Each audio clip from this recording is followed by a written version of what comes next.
Très bien, bien écoutez, nous sommes intéressés par le secteur du data center depuis quelques années et nous avons créé une entreprise qui s'appelle Volteco de manière structurée il y a un peu plus de 2 ans.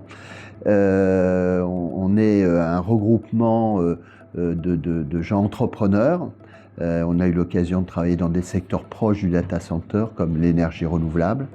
Et cette décision s'est faite avec 6 cofondateurs qui ont leurs spécialités complémentaires et l'entrée du groupe Equance très tôt dans le projet qui nous permet de couvrir notre objectif qui est de développer des projets, de les construire, d'assurer la maintenance et d'assurer l'exploitation. Donc toute la chaîne. Comme nous sommes une jeune entreprise, eh bien, on a bien avancé le premier maillon qui est le développement. Et on aura l'occasion de le détailler un peu plus, d'assurer la construction dans quelques mois du premier data center au cours du premier semestre 2025, et puis après d'assurer l'exploitation avec des clients qui seront nos clients. Donc la partie initiation est partie d'une feuille blanche. Et donc, c'est grâce à l'esprit d'entrepreneur que nous arrivons à faire cela. Les grandes spécialités des fondateurs, en ce qui me concerne, c'est d'avoir créé une entreprise qui s'appelle Voltalia en 2005. Donc l'intérêt, c'est que je connais bien le domaine de l'énergie renouvelable, tous les aspects de raccordement, toute la partie ressources électriques d'un data center. Des procédures administratives de même nature, ICPE, autorisation environnementale, il y a à peu près les mêmes sensibilités. Donc je dirais que c'est un apport intéressant pour une partie du métier. J'ai eu également l'occasion de fonder une entreprise cofondée dans le domaine des EHPAD et avec son aspect immobilier. Et donc, dans nos data, il y a une partie immobilière, terrain, etc. Donc, j'ai acquis aussi un peu d'expérience.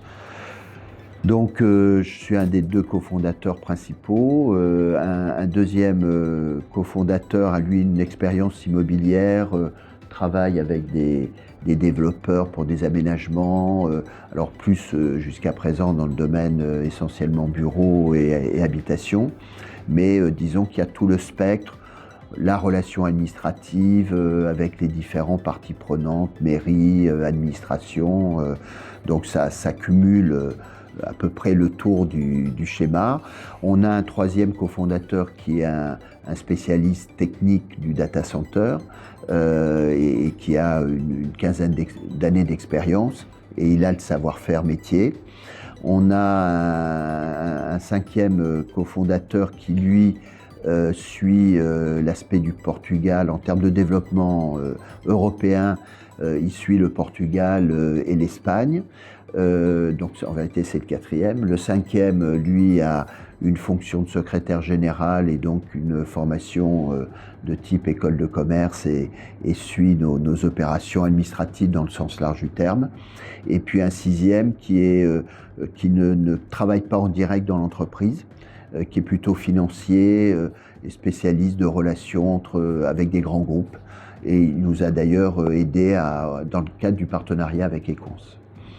Donc ces 5 cofondateurs actifs, on s'est adjoint les services de Philippe Cailleul, qui va se présenter, qui est effectivement arrivé déjà depuis un peu plus d'1 an et qui assure le fonctionnement de l'entreprise. Donc Philippe Cailleul, donc j'assume la fonction de directeur général.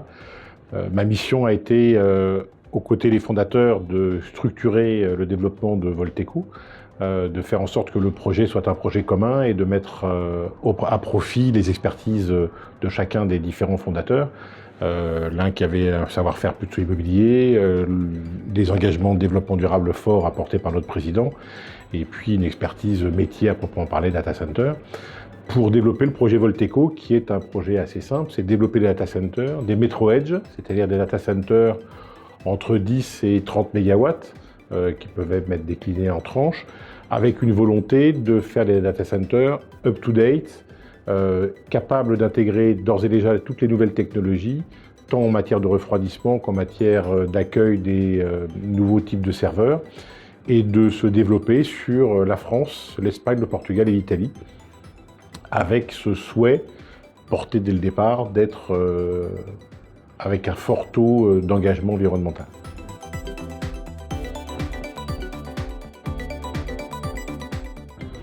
Alors, mon passé, en étant entré dans l'énergie renouvelable à la fin des années 90, je pense, plaide au fait que c'est un centre d'intérêt pour moi. Pour vous dire, cette énergie renouvelable, je l'ai initiée au Brésil et en Guyane française en premier lieu, donc liée à l'Amazonie, à l'environnement amazonien. Et puis après, on l'a développée évidemment aujourd'hui dans une vingtaine de pays. Donc ma sensibilité environnementale est forte.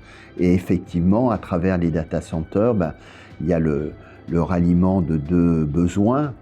Un besoin de traitement de données numériques et puis un besoin pour le faire fonctionner d'électricité et effectivement d'une intensité électrique assez forte.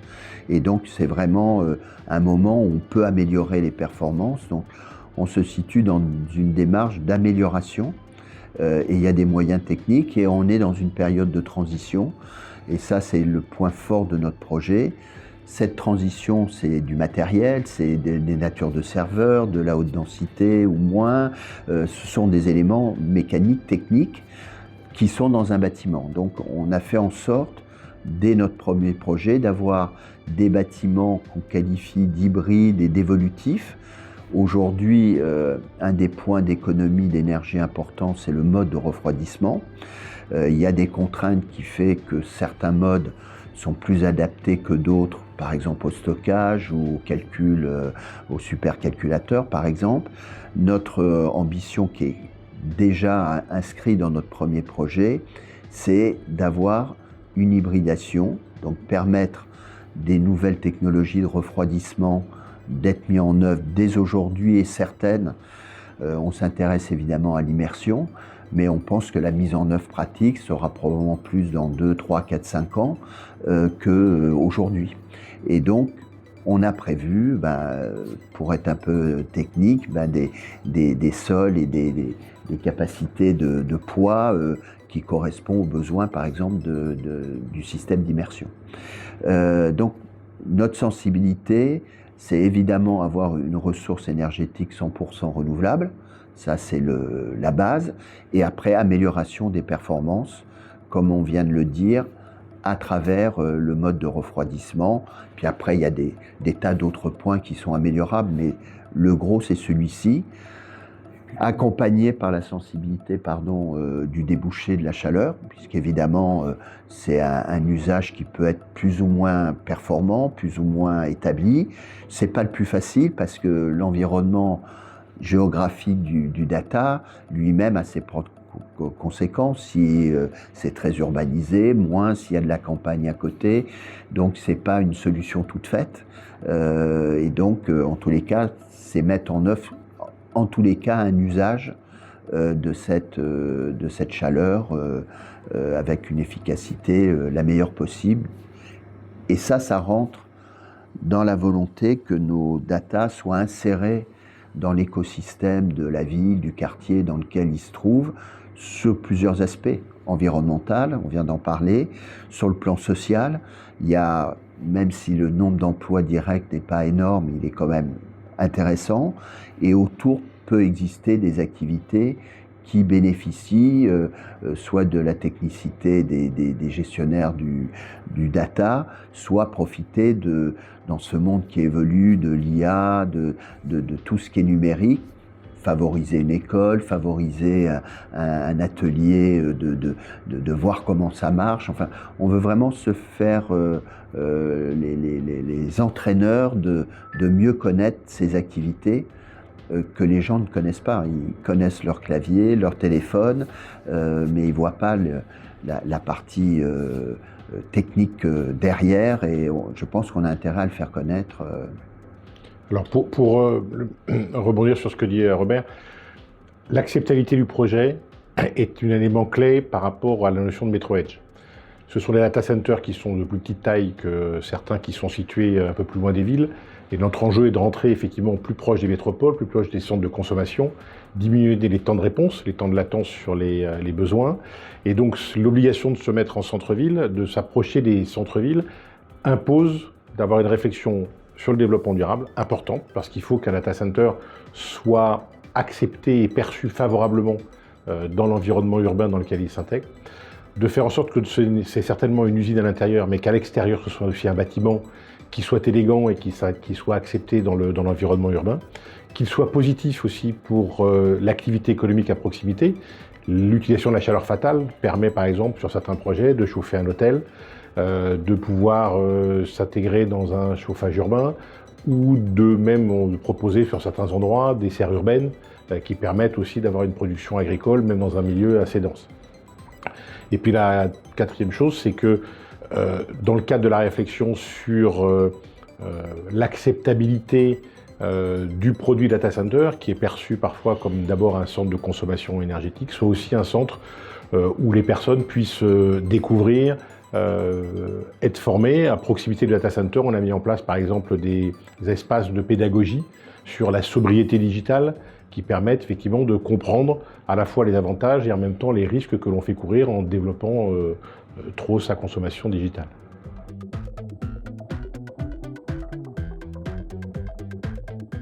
Nos enjeux, c'est France, Espagne, Portugal, Italie. En Portugal, notre premier data center est à Lisbonne. L'enjeu est d'en réaliser quelques autres autour de la ville de Lisbonne, qui est le grand centre de consommation et d'arrivée des câbles. Sur l'Espagne, nous sommes sur Madrid et on regarde des éléments également sur Barcelone, qui sont pour nous les deux centres urbains importants. Et l'Italie, nous consacrons notre action sur Milan. En France, on est évidemment en Île-de-France, mais sur la proximité de Paris, aux alentours de 15 km maximum autour de Paris, dans la région parisienne, mais également sur Lille, sur Lyon, sur Marseille, sur Nice, sur Toulouse et sur Bordeaux. Avec ce maillage, on permet à la fois d'être à proximité des grands câbles qui arrivent effectivement sur le territoire français, qui est très riche, hein, ce maillage est important, et en même temps d'être dans les grands axes de communication et sur les grandes métropoles consommatrices de besoins de données. Et donc pour cela, aujourd'hui on a une quinzaine de projets qui sont très avancés, une trentaine en développement, qui doivent nous permettre avec ces data centers de, je vous dis, entre 10 et 30 mégas, mais aux alentours de 15-20 mégas, d'être capables de fonctionner en réseau et de répondre aux besoins à la fois des utilisateurs locaux et des nationaux qui auraient besoin de cette proximité qu'on pourra leur offrir.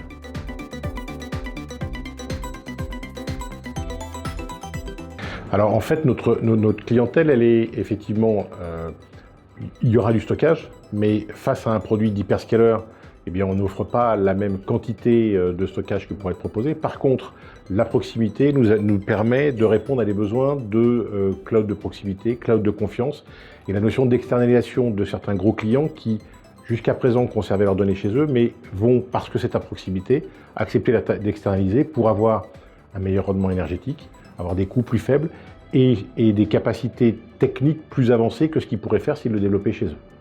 La deuxième chose, c'est qu'effectivement, l'IA est un élément important. Alors, nos data centers, par leur taille, ne sont pas destinés à l'apprentissage de l'IA.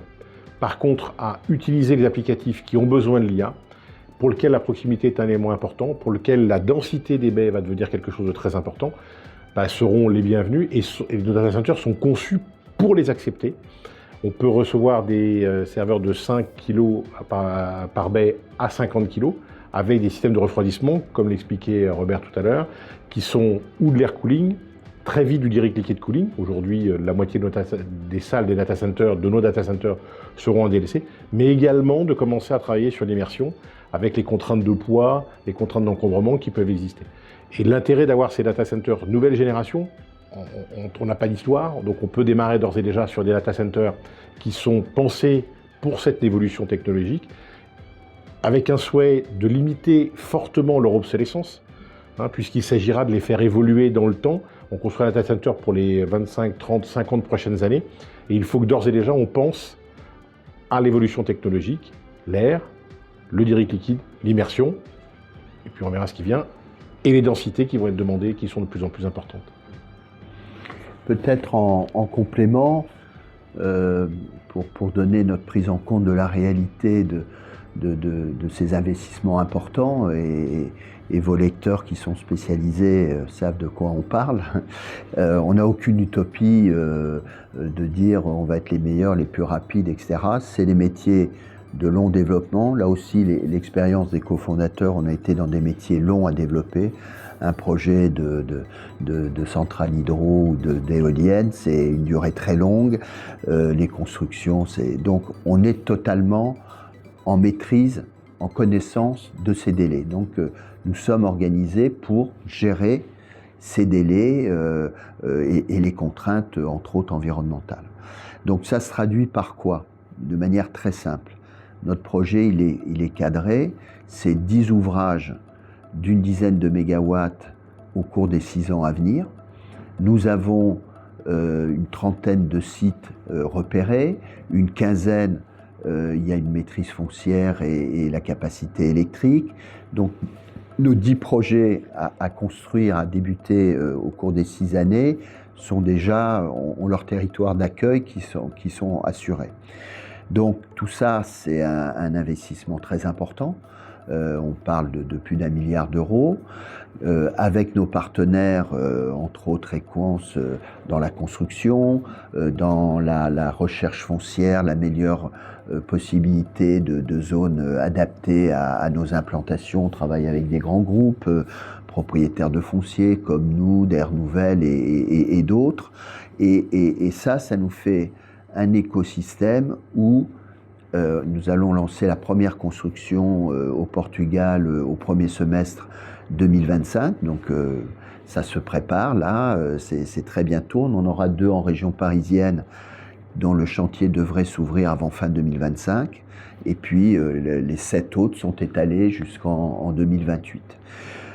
Donc ça avec un partenariat industriel avec Equans, qui est le premier constructeur de data center européen. On parle bien de construction.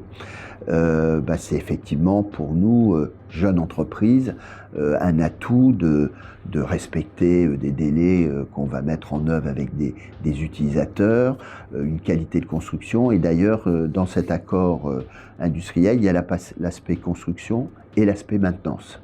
Et on a estimé que les deux additionnés étaient très importants parce que vous maintenez mieux ce que vous avez construit et vous êtes peut-être attentif à certains aspects pratiques de votre construction pour que la maintenance en soit facilitée. Et donc c'est un couplage qui est très important.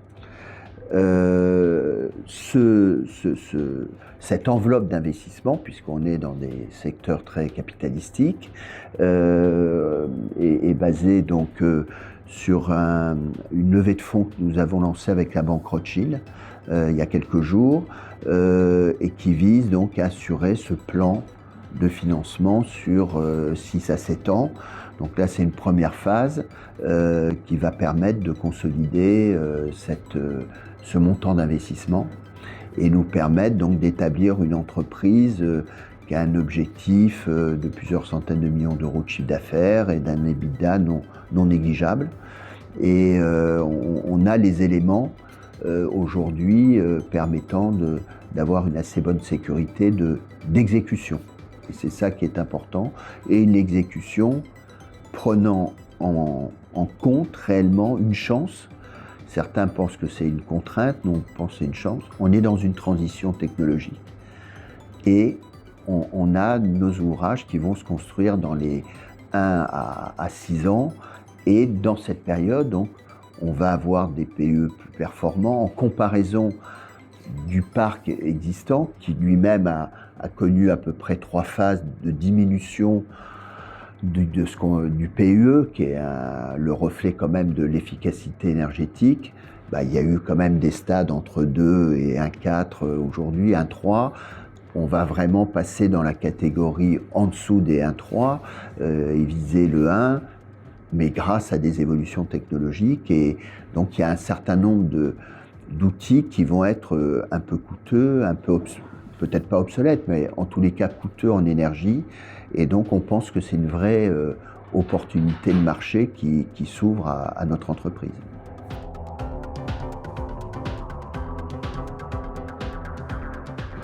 Alors, nos valeurs ajoutées sont multiples. La première, c'est d'abord la proximité le fait de pouvoir avoir d'ores et déjà fait le choix de mettre des data centers à proximité des différents centres urbains, des centres de consommation, et de les faire travailler en réseau. Ça, c'est donc un premier élément.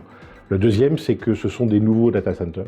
Donc on les a d'ores et déjà conçus pour toutes les nouvelles technologies.